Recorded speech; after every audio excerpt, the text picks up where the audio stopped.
What's going on, beautiful people? And welcome back to another comic book review video. I'm your majestic sayer over at SuperCliff, and if you guys are new to this channel, then do me a solid by smashing that like and subscribe button, and also hit that notification bell so that you'll never miss out on an upload, and so that you'll always be kept up to date with your favorite top tier comics happening in the comic book world. And today, folks, we are covering the team up of the most controversial couple in comic book history, Aunt May and Doc Ock, in the Amazing Spider-Man issue number 80 BEY, written by Cody Ziegler with the art by Ivan Fiari. And guys, if you haven't been keeping up with the series, then definitely check out the playlist within this video's description. It will help catch everyone up on what's been happening. Now, with Peter at death's door, Aunt May isn't just going to sit around and accept the fact that Peter's ailments aren't solvable. Therefore, Aunt May is going to seek out unconventional means by a way with her ex-fiancé Dr. Octopus. For Aunt May is forced to make a deal with the devil in order to save her nephew. Thus, without further ado, let's get this show on the road.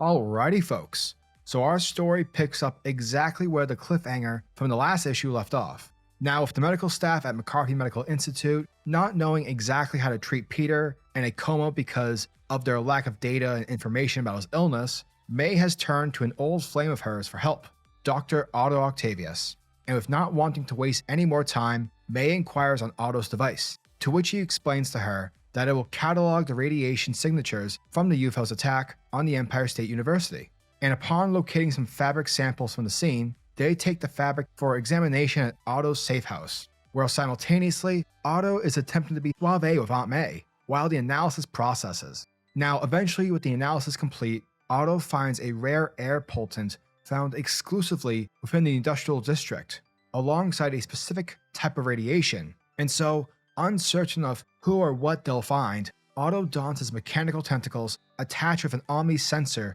to recreate the needed radiological elements for their research. And so, arriving at their location at an apartment complex, May uses the call button to ask the building supervisor Eric to allow her and her, quote, husband, Otto, to check out a room. And because of her maternal dialogue, it earns them both easy entry. Plus, this Eric guy is completely stoned, but I digress. Now, once inside, Otto finalizes that the room was indeed used by the UFOs, and Eric informs him that a company named Infinite Solutions came to clean the place up once the UFOs were finished.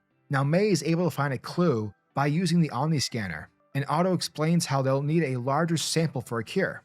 And with these two flirting, it had an uncomfortable effect on Eric, to which he just gives them the business card to find Infinite Solutions in order for them to leave, because at the end of the day, Eric is completely stoned out of his mind, and he doesn't want to watch old people fuck. So, there's that.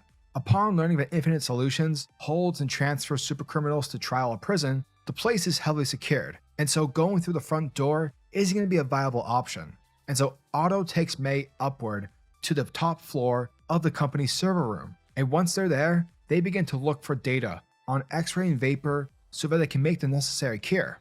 Eventually, once the pair detect the villains in separate detention cells, they find X-ray in an open holding area before a guard finds them and gets a shot off, and with Otto attacking, this warns the other guards. And so as Otto races to fight the guards approaching, he manages to give May the key card from one of the guards he stole from, along with the Omni scanner so that she can gain a sample access from vapor. And upon seeing a chance to fight and perhaps get loose, X-ray tricks a guard to deactivate his power dampenings before killing him. From there, Otto easily overwhelms X-ray and demands to know his connection to their current location.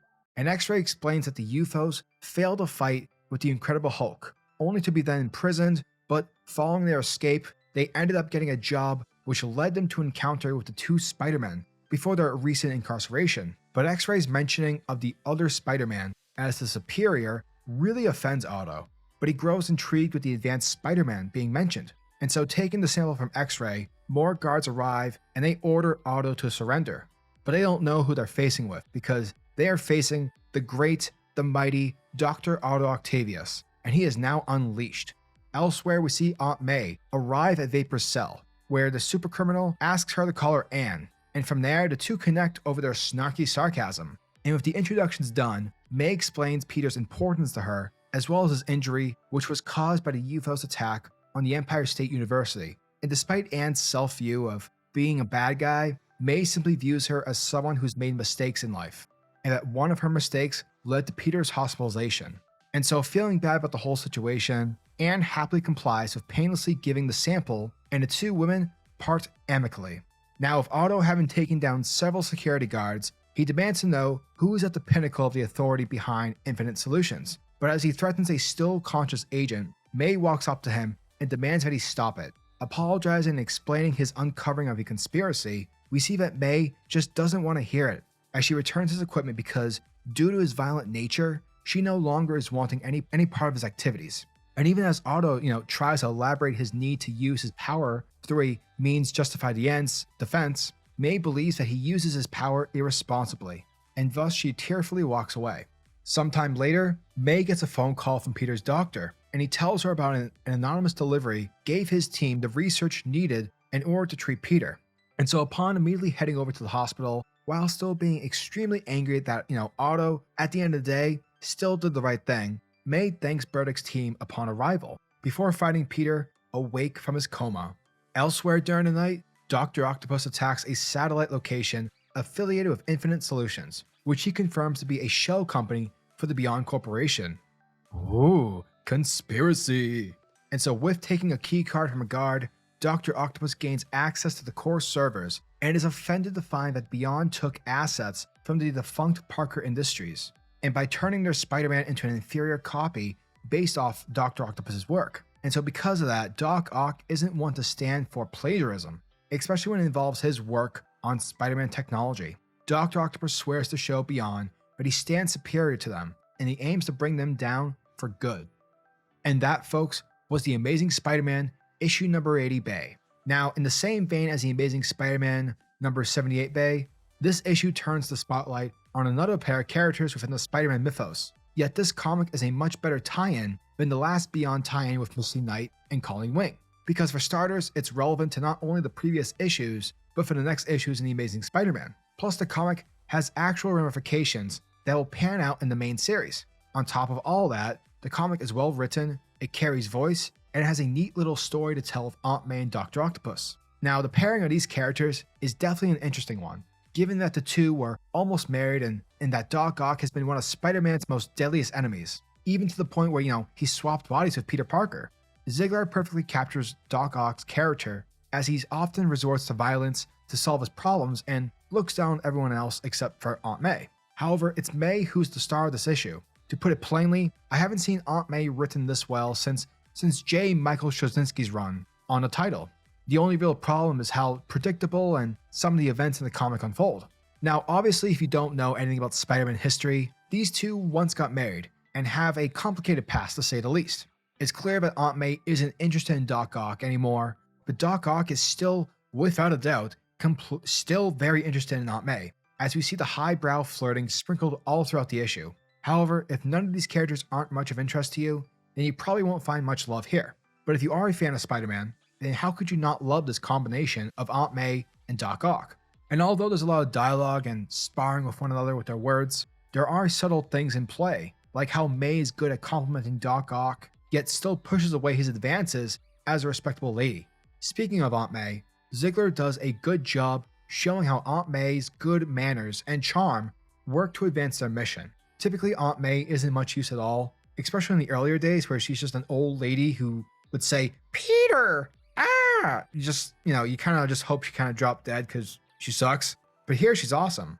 She's actually forwarding the plot, she's resourceful, and well aware how to charm a person in order to get them to do something that she wants. Meanwhile, Doc Ock is brutish and willing to break down a wall or two if it means advancing their progress a smidge. There's definitely a balance here that's fun to keep track of as their mission progresses. Now, obviously, the ending, when it comes to the matter of Aunt May and Dr. Octopus, is the only real downer of this comic because it's fairly predictable how it ends with these two, and it feels both sad and telegraphed while reading it. However, the issue ends with an incredible important reveal, thereby making their one-night mission important and needed for the main series. Basically, it wasn't useless. The book also has a second ending of sorts as well, that not only resolves one of the Beyond Saga's subplots, but it sets up another one by igniting a battle between Dr. Octopus and the Beyond Corporation, and the obvious future altercation between Ben Reilly's Spider-Man, When it comes to the book's art, in general it works well, though it can feel a bit stuffy, and because of that it could use a bit more splashiness to sort of spice it up. Fiore returns Doc Ock to the white and black suit that he wore back in the 90s, and even designs a new jumpsuit for the diabolical Doctor. The Amazing Spider-Man issue number 80 BEY works well as possibly the best Doc Ock and Aunt May adventure ever. Certainly these two haven't had a lot of opportunities to affect Spider-Man's story, but Ziegler and the art team do well to capture the unique personalities of these two characters and how they jive with each other. The Amazing Spider-Man issue number 80 BEY gets a 7 out of 10. And guys, if you like this video, make sure to hit that like button in order to show your support to the channel. And tell me, what are your thoughts and opinions on this issue? What are your guys' overall thoughts on the Beyond saga? Are you guys enjoying it, or do you just kind of like want it to end? Let me know down in the comment sections below. And until the next video, peace.